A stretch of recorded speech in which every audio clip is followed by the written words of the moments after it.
today. Hi. Good. Is dinner ready? Yes, go get Celeste. She's playing outside with the other kids. Come on, Celeste, dinner's ready. Dad, can I just play a little bit longer? No, you must come inside and eat your dinner. You can play with all your friends tomorrow. Fine. Celeste, what's wrong? Daddy won't let me play with my friends. It's not my fault your mother wants to see you for dinner. Celeste, just eat and let your father watch the news. In 1951, Remington Rand introduces UNIVAC, the prototype large-scale business computer. Their first customer, the United States Census Bureau. The future of the computer is unparalleled in 20th century technology. All the power of this gigantic device is packed into a single microprocessor of tiny silicon chips. Microtechnology revolutionizes science and industry. A sewing machine is programmed to make intricate designs. A missile is guided to its target. High-tech microcomputers are reaching into areas of everyday life and changing lifestyles for every one of us.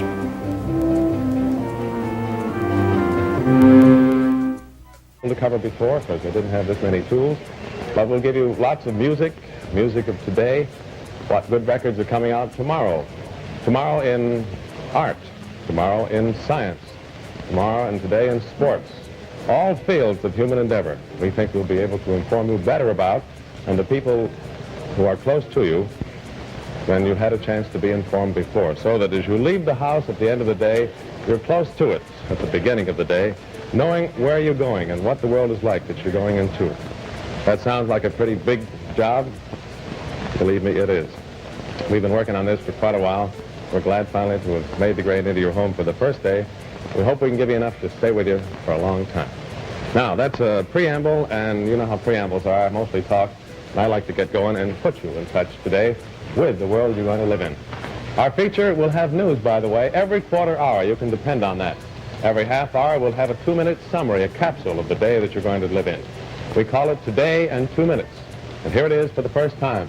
January 14th, 1952. Here's today's headline. Indochina crisis. Rebels use Russian radar guns.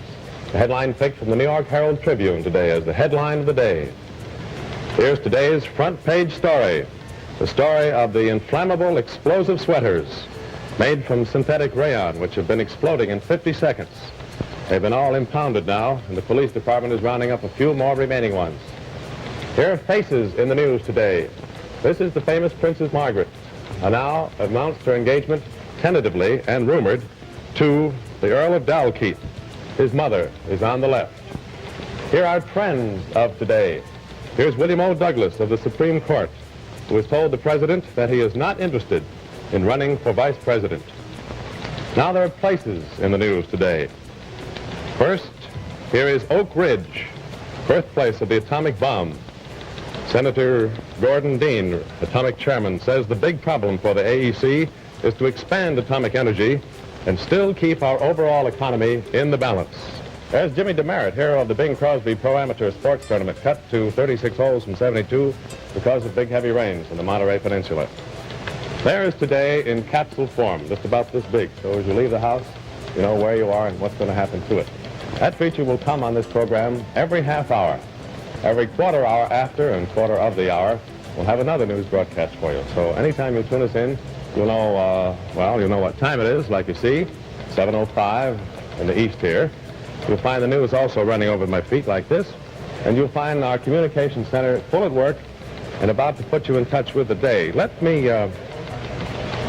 take a little tour with you, if you're not busy for a second, and find out some of the tools and some of the people who work on the news as it comes in. This is